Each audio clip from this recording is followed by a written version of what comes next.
प्यारे बच्चों, आज हम लोग फिर ऑनलाइन के माध्यम, स्कूल तो खुली है बट क्लासेस नहीं चल पा रही है, तो पूरी फिर ऑनलाइन के माध्यम से आप लोगों को मैं जो बचा हुआ है क्वेश्चन वो सब करवा रही हूँ। इससे पहले बुक में भरिएगा, उसके बाद मुझे अगर मौका मिलेगा ऑफलाइन का तो मैं आपको ये सब क्लास में ही कराऊंगी।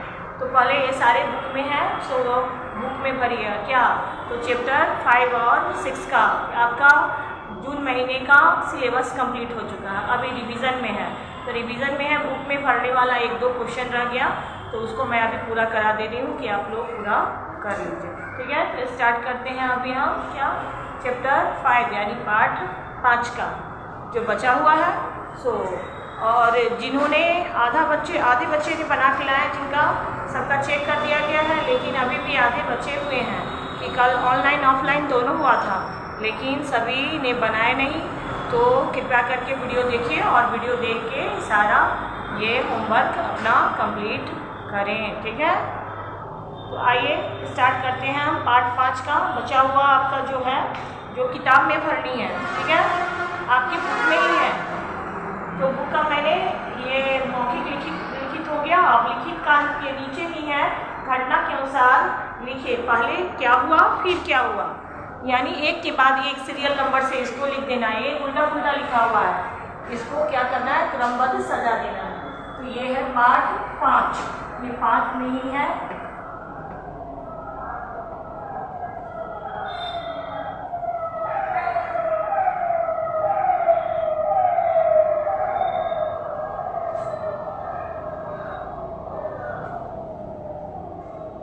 महीने का लास्ट है, ये आपका सिलेबस ऑल कंप्लीटेड, ये रिवीजन में चल रहा है सब।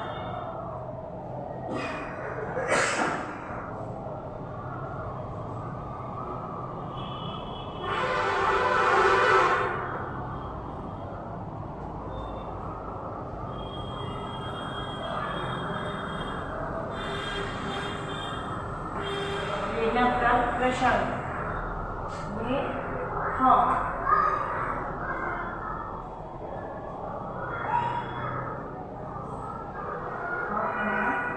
घटना के अनुसार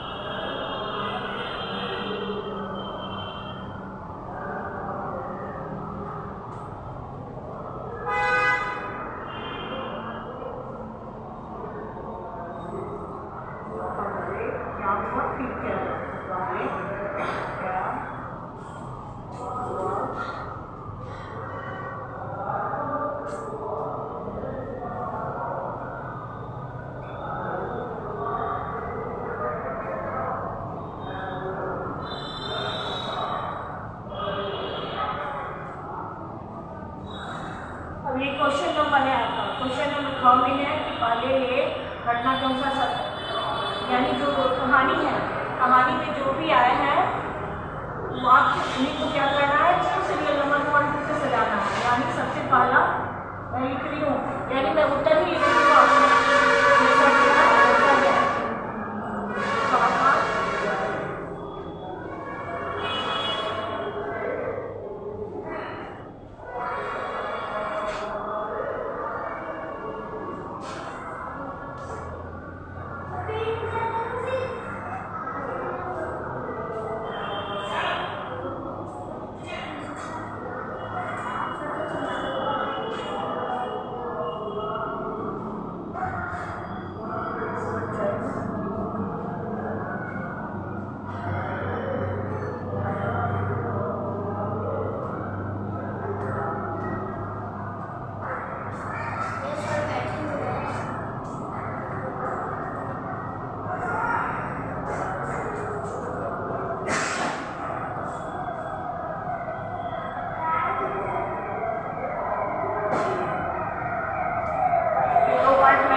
लिखाओ तो दिक्कत न हो, इस बच्चे ने ठीक समय पर संवाद दिए।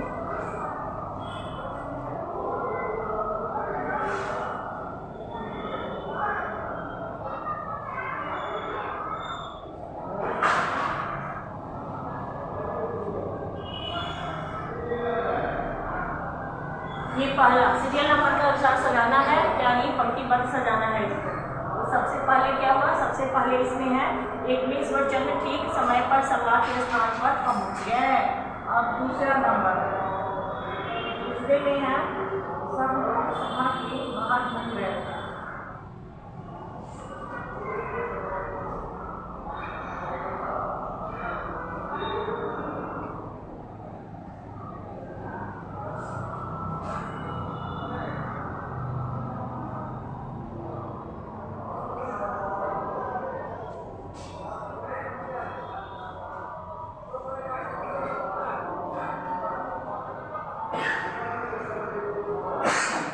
आपका दूसरे में है कि सब लोग सभा के बाहर घूम रहे हैं, ठीक है, दूसरा हो गया। तीसरा,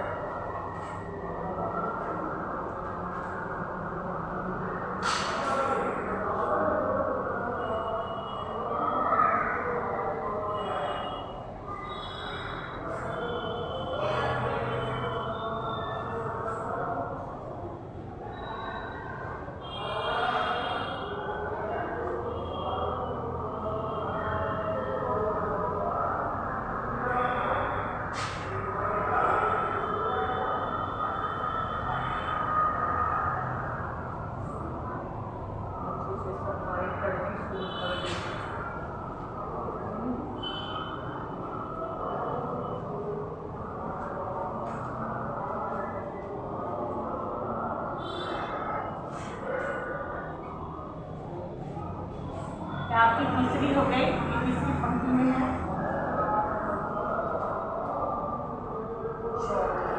चौथी पंक्ति में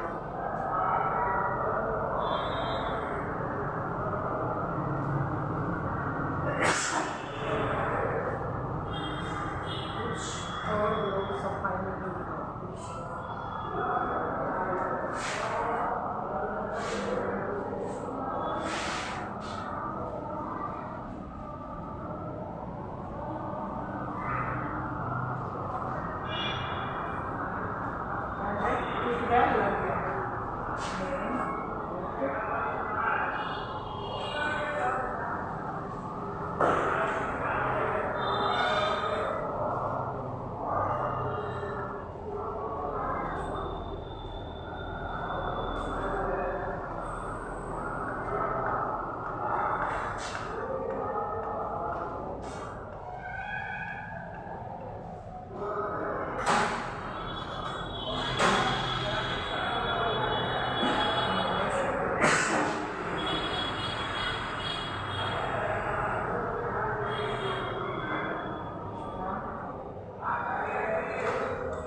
क्या हुआ है, क्या पहले क्या हुआ फिर क्या हुआ उसके बाद क्या हुआ, ठीक है।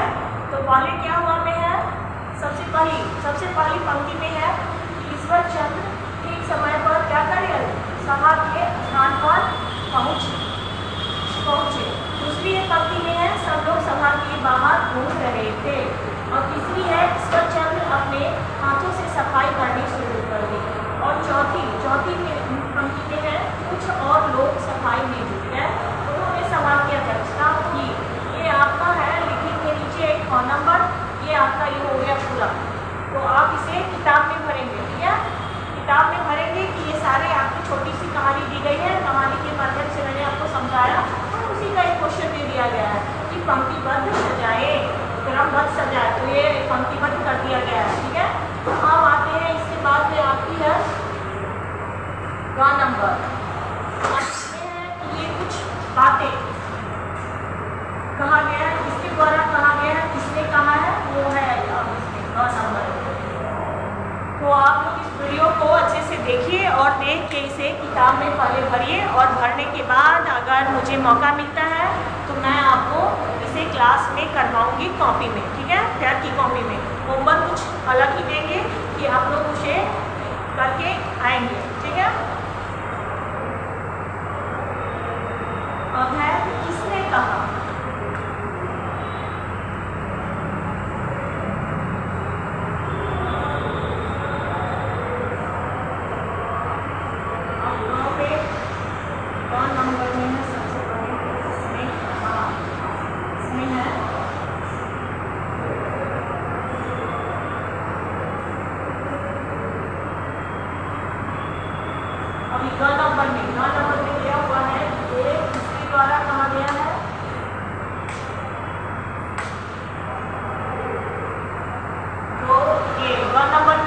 किसने कहा, ठीक है।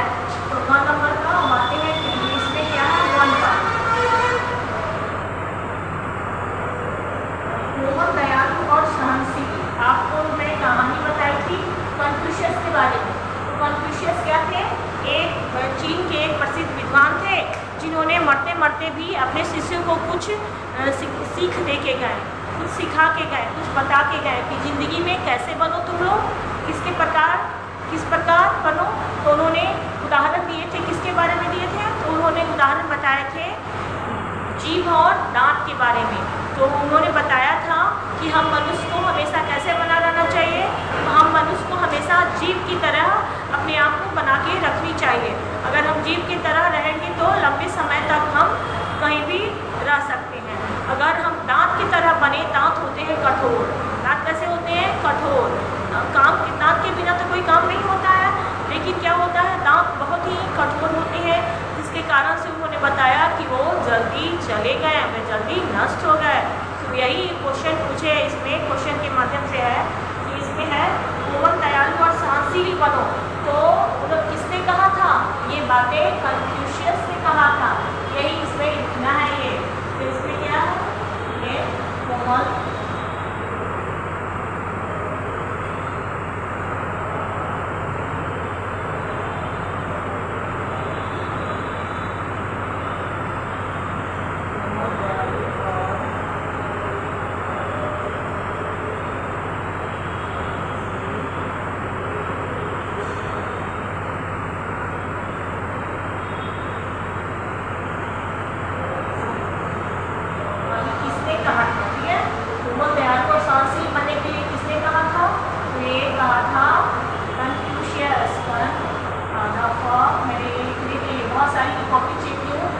सारे गलत है सिर्फ, तो ऐसे ना करें। आप लोग अच्छे से वीडियो देखिए और सही सही लिखिएगा, ठीक है। ये किसने कहा था, तो कन्फ्यूशियस ने कहा था, हो गया ये। अब दूसरा में मैं संसार को बंदी बनाने नहीं आया हूँ, ये वाक्य किसने कहा था, मैं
में सब अपने अपने, तो ये किसने कहा, तो ये कहा था सुभाष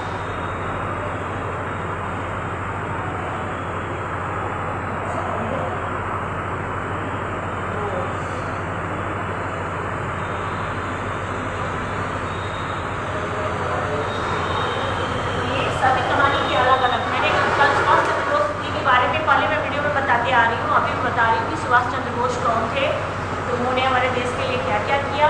तो सुभाष चंद्र बोस ने हमारे कौन थे, पहले सुभाष चंद्र बोस भारत देश के एक महान स्वतंत्रता सेनानी थे, जिन्होंने आज़ाद हिंद फौज का संगठन किया था और उन्होंने बहुत सारे नारे दिए थे, जिन्हें उनके साथ सभी लोग मिलकर क्या किए थे, आज़ादी की लड़ाई लड़ने में मदद किए थे। उन्होंने नारा दिया गया था, उनका नारा एक प्रसिद्ध नारा था, वो नारा था तुम मुझे ढूंढ दो मैं तुम्हें आज़ादी दूंगा। ये इनका नारा था, यही सुभाष चंद्र बोस जी का ये प्रसिद्ध नारा था, मुझे ढूंढ दो मैं तुम्हें आज़ादी दूंगा। आपका हो गया पार्ट 5 का, ये किताब में पढ़ने वाला पूरे खत्म हो गया। और उसके बाद में है अब कुछ आपको व्याकरण से दे दिया गया है, आपका व्याकरण से है, और कुछ ऐसे कठिन शब्द हैं जो थोड़ा पढ़ लीजिएगा, जैसे कि क्षमाशील, सेवक, नौली क्रिया, अध्यक्षता, नुक्ताचीनी, ये सब क्या है, ये सब थोड़ा आपके शब्दार्थ में है, तो थोड़ा सा शब्दार्थ में से क्या करेंगे, इसे पढ़ेंगे और याद करेंगे, ठीक है। इसे फिर की कॉपी में लिख लेंगे और याद भी कर लेंगे, क्या शब्दार्थ। और इसमें है आपका फल, आपको व्याकरण से दे दिया गया है, र की मात्रा से, र का प्रयोग हम कहाँ कहाँ करते हैं, र 3-4 तरीक़ों से मैं आपको जब ये पढ़ाऊँगी क्लास में ऑफलाइन में, तो ये मैं आपको बता दूँगी कि कैसे कैसे प्रयोग किया। किसी के पैर में लगाया जाता है, किसी के माथे पर लगाया जाता है, किसी के नीचे लगाया जाता है, ऐसे तो सब के र का ही होता है। इसका प्रयोग कहाँ कहाँ होता है, कैसे होता है, तो मैं आपको यहाँ विस्तृत रूप से बताऊँगी। तो आपका ये हो गया अभी सारे खत्म। और है नीचे दिए गए शब्दों को भिन्न भिन्न अर्थों को वाक्य में लिखिए, भिन्न अर्थ, अनेकार्थ शब्द। अभी आप व्याकरण में पढ़े होंगे क्या, अनेकार्थ शब्द, वही इसमें दे दिया गया है कि अनेकार्थ शब्द क्या कहलाते हैं। तो अब मैं व्याकरण बनाऊंगी तो अनेकार्थ शब्द आपको और बताऊंगी।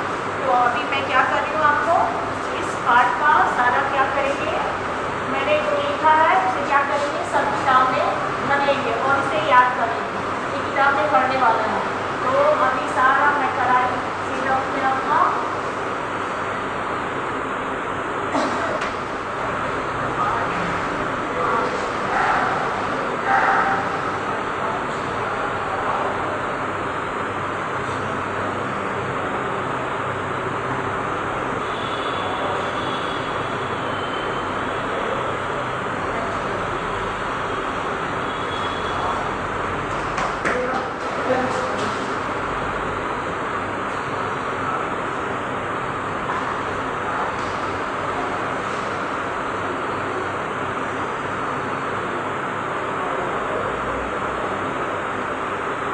और लिखित प्रश्नोत्तर है, तो आप लोग इसे बनाएंगे।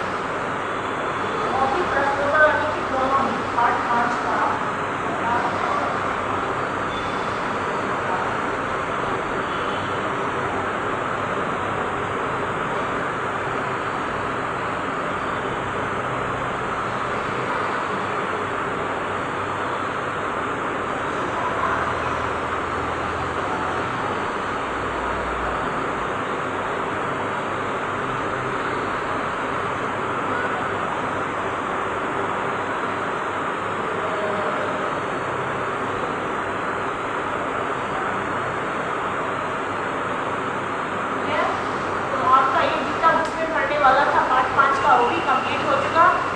बच्चे अगर नहीं बना पाए हैं किसी कारणवश, तो सब इस वीडियो को देखेंगे और देख के अपने किताब में भर लेंगे। और भरने के बाद क्या करेंगे, ये आपका होमवर्क है पार्ट 5 का शब्दार्थ नहीं बनाया है सभी लोगों ने, तो वीडियो को देखिए और देख के इसे क्या करिए, फिर आपकी कॉपी में अच्छे से लिखिए और लिख के क्या करेंगे, इसे याद भी करेंगे। इसमें मौखिक लिखित दोनों है, इसमें मैंने मौखिक भी किया है, लिखित भी किया है। तो आपका सारा हो गया, ये वीडियो के माध्यम से आपकी सारी प्रश्नोत्तर खत्म, यानी आपका जून मैंने आधा रिवीजन कराया और अभी मौका मिलता है तो फिर से मैं क्लास में थोड़ा रिवीजन कराऊंगी। और जुलाई आने वाला है, आज हमारा महीना का लास्ट दिन है, आज हो गई 30 जून, यानी हमारा ये महीना ख़त्म, महीना का हमारा एक लास्ट हो गया। तो कल अभी पार्ट 6 का क्या करेंगे आप लोग। मैं बहुत अच्छी कविता है जो प्रार्थना है, बहुत स्कूल में मैंने बताया था कि गाया भी जाता है, तो कृपया करके आप लोग इसे याद करके आएंगे। ठीक है, आप लोग वीडियो को देखिए और देख के सारे प्रश्नोत्तर लिखिए, याद करिए। धन्यवाद।